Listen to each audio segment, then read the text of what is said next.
Ustedes recordarán que en la última conversación que tuvimos hablábamos de un hombre fundamental en la literatura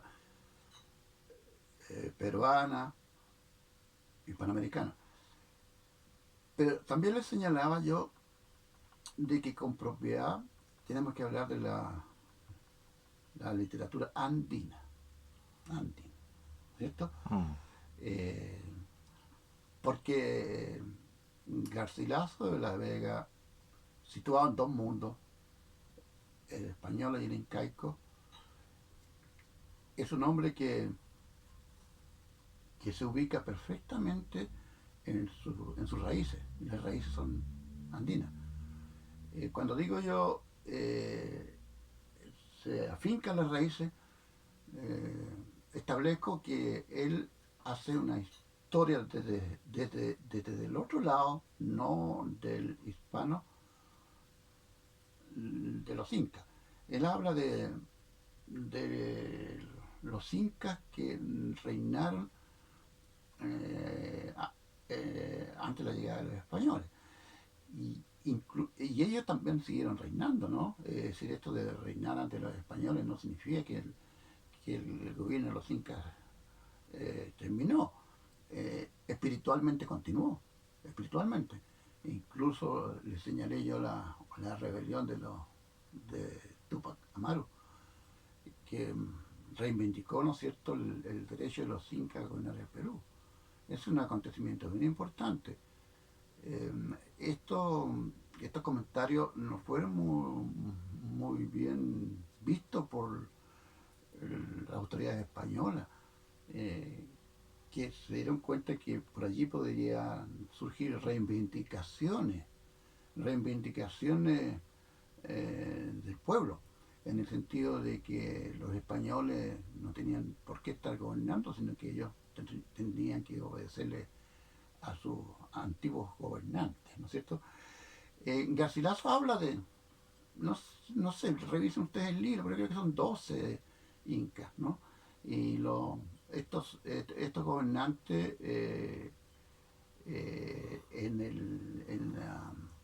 el punto de vista de Garcilaso eh, trajeron la civilización eh, al imperio, eh, porque abandonaron las prácticas, por ejemplo, eh, no sé si salvaje o no, pero prácticas que no eran aceptadas eh, por un mundo que iba hacia una mejor conducta civilizada, ¿no? Digámoslo así en esos términos. Eh, Hay pueblos anteriores a los gobernadores incaicos, ¿no? Eh, eh, por eso que yo le recomendaba la lectura de Ollantay, ¿no? Allí están los poderes, ¿no? El poder solar y el poder andino de la tierra. Allí están también las costumbres, las instituciones, las vírgenes, la casa de las vírgenes. Eh, Fíjense que eso era efectivo, ¿no? Las mejores doncellas eran destinadas a una especie, hoy día hablaríamos de convento. Eso es un convento.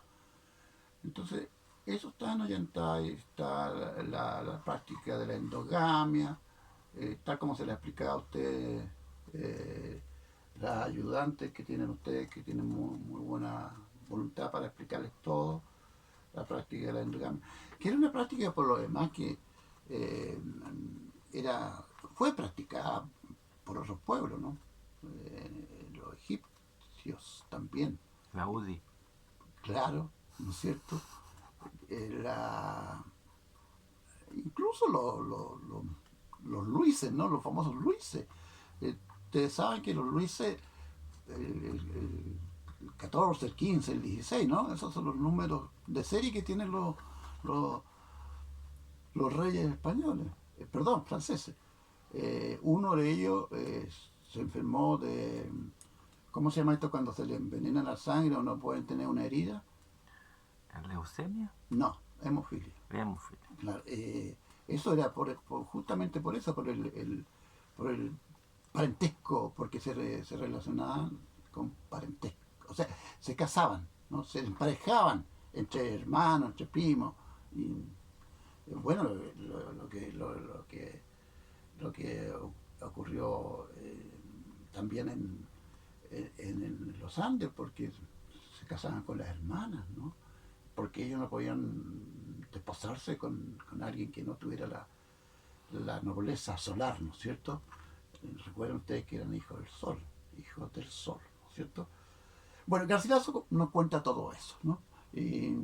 Garcilaso nos cuenta todo eso y después de contarnos todo eso, también nos cuenta de lo que ocurrió en Perú de,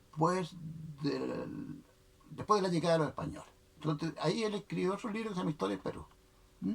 Historia de Perú. Entonces, comentarios reales, historia de Perú. ¿No es cierto? Ahora, más nuestro es comentarios reales. Más nuestro, cuando digo nuestro, digo Hispanoamérica, no, por favor. ¿No es cierto? Los pueblos de habla española. Eh, a propósito de esto, ustedes saben cuándo se dejó de hablar el quechua, el aymara, el náhuatl. Averígüelo. Les doy una pista, hay un decreto real, hay un decreto de no sé qué rey en que dice que se prohíbe que los pueblos hablen su lengua. Y se dice que la lengua oficial de nuestro pueblo tiene que ser el español. ¿Mm? Fíjense, importante eso. Pero pese a esa prohibición, en muchas comunidades se siguió hablando en la lengua originaria, ¿no? Hasta el día de hoy. Ustedes saben que, por ejemplo, en Perú hay una radio que lo, lo, locutea en quechua Sí, o en quichua. sí.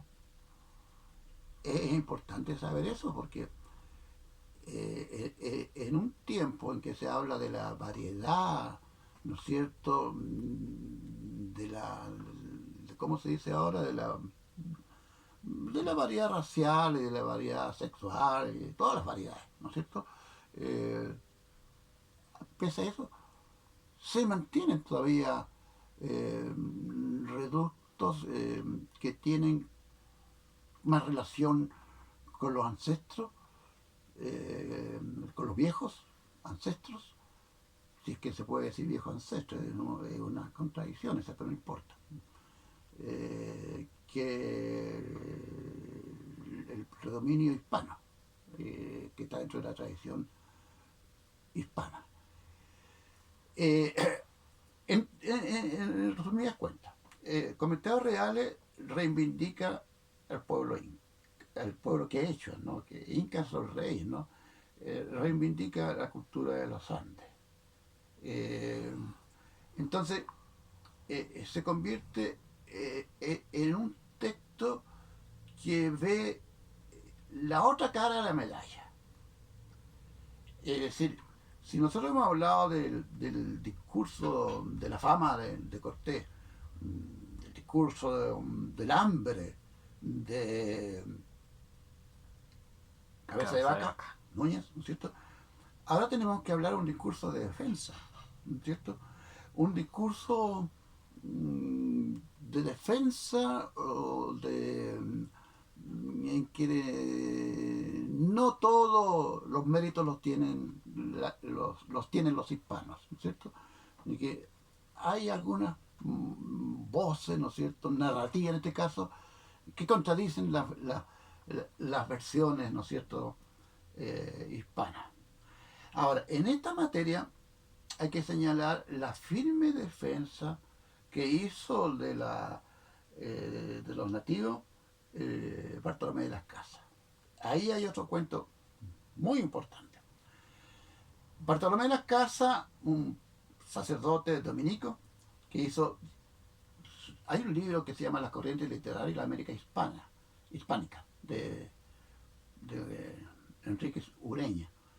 un estudioso muy bueno. Y él dice que Bartolomé de las Casas era un joven, también conquistador, se hizo sacerdote, no, hizo su primera misa en Santo Domingo, hizo su primera misa. Y por supuesto a él le dieron también las encomiendas. Ustedes saben que la encomienda era un fondo grande, hablemos en términos nuestros, que el rey le otorgaba a los conquistadores. Y esa encomienda incluye a los indios también, pues. ¿Saben ustedes? Y posteriormente a los esclavos. Porque ahí se produce un fenómeno que ustedes tienen que saber. Un fenómeno. La presencia de los afro en América. ¿Cómo se entiende esto? Ustedes los ven aquí en Chillán. Los haitianos son afro. Colombia son afro. Muchos, no todos, por supuesto. ¿Y qué ocurrió? Ocurrió que la política de exterminio, bueno, me voy a poner al lado de la leyenda negra, si ustedes quieren la discuten o no, ustedes pueden también pensar de que los españoles o los hispanos contribuyeron enormemente. Claro que contribuyeron enormemente, sí, son la base de nuestra nacionalidad también, ¿no es cierto? Nuestra nacionalidad son la base. Pero ocurre lo siguiente, que en el Caribe, hablo de Santo Domingo, Haití, Cuba y otras islas, a estos bribones, iba a decir, perdónenme la expresión, pero eran bribones, se le acabó la, ¿cómo se llama eso? La obra de mano. Porque según Enrique Ureña, no es que lo diga yo,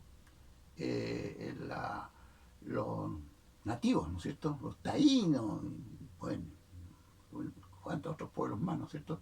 Fueron exterminados, ¿no?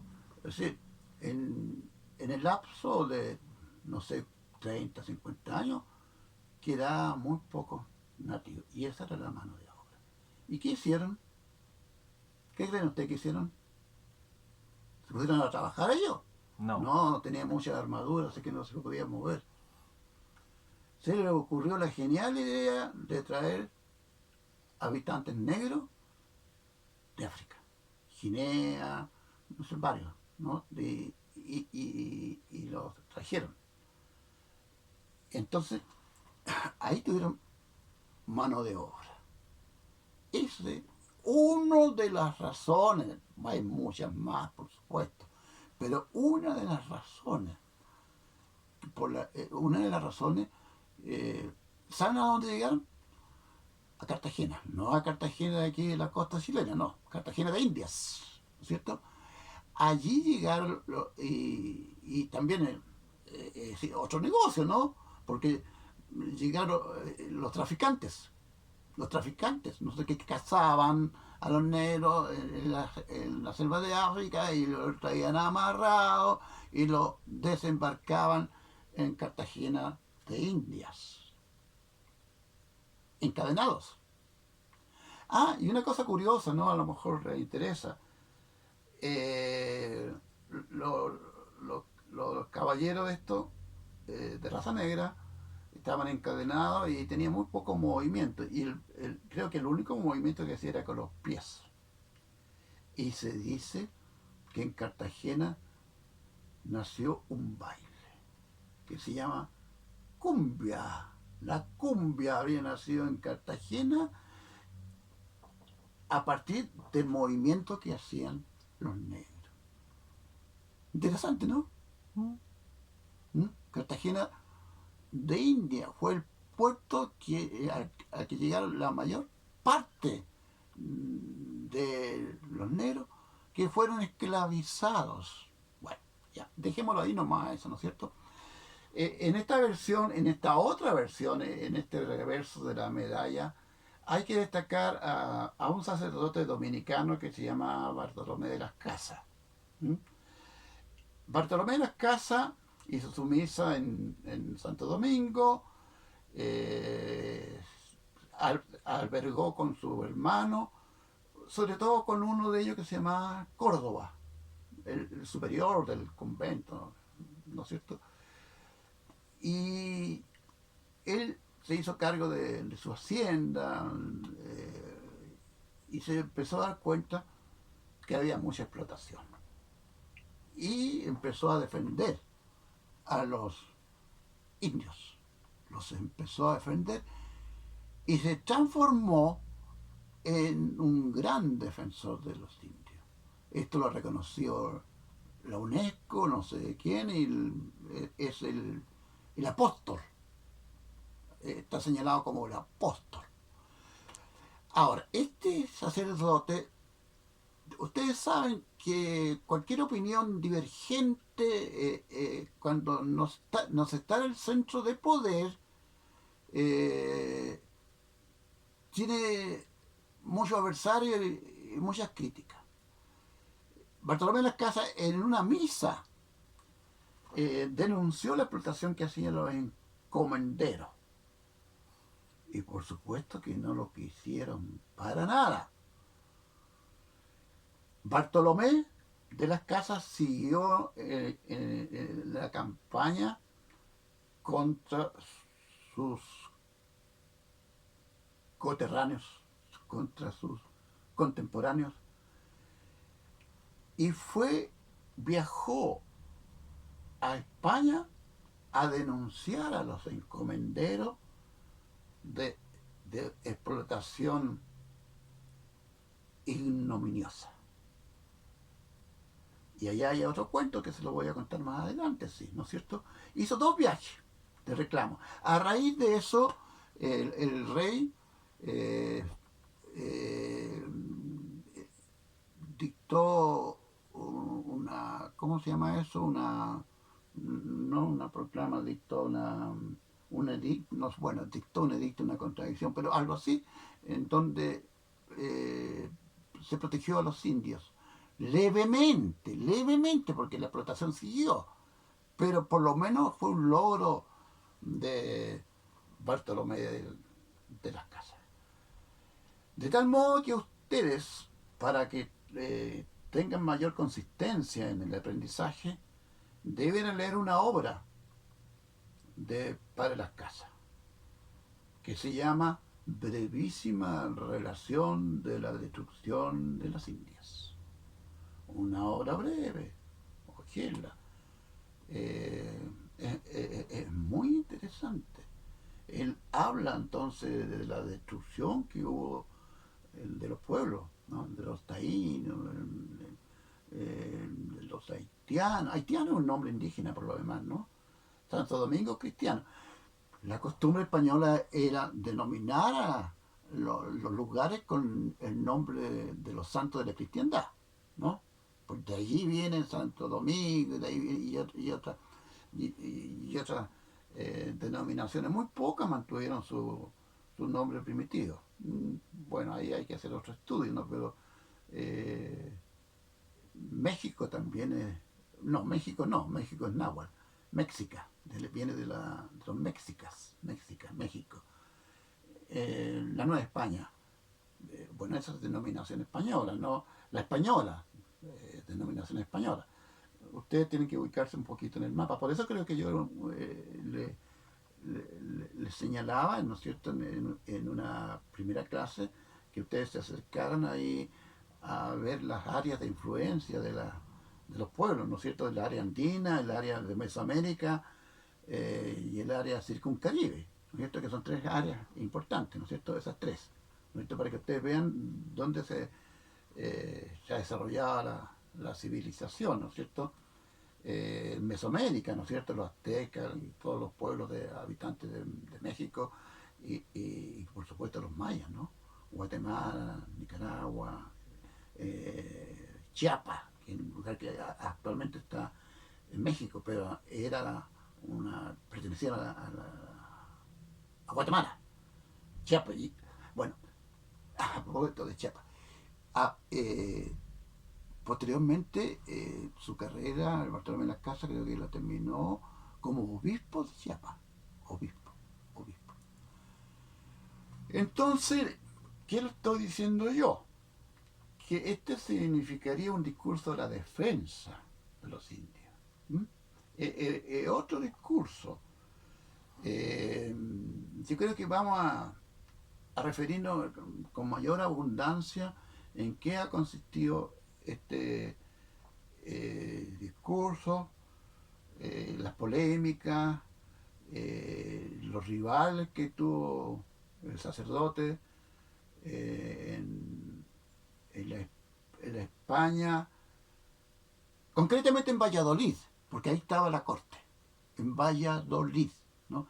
Y ahí hubo una polémica bien interesante, pero no agotemos el tema. Yo creo que con esto por ahora es suficiente.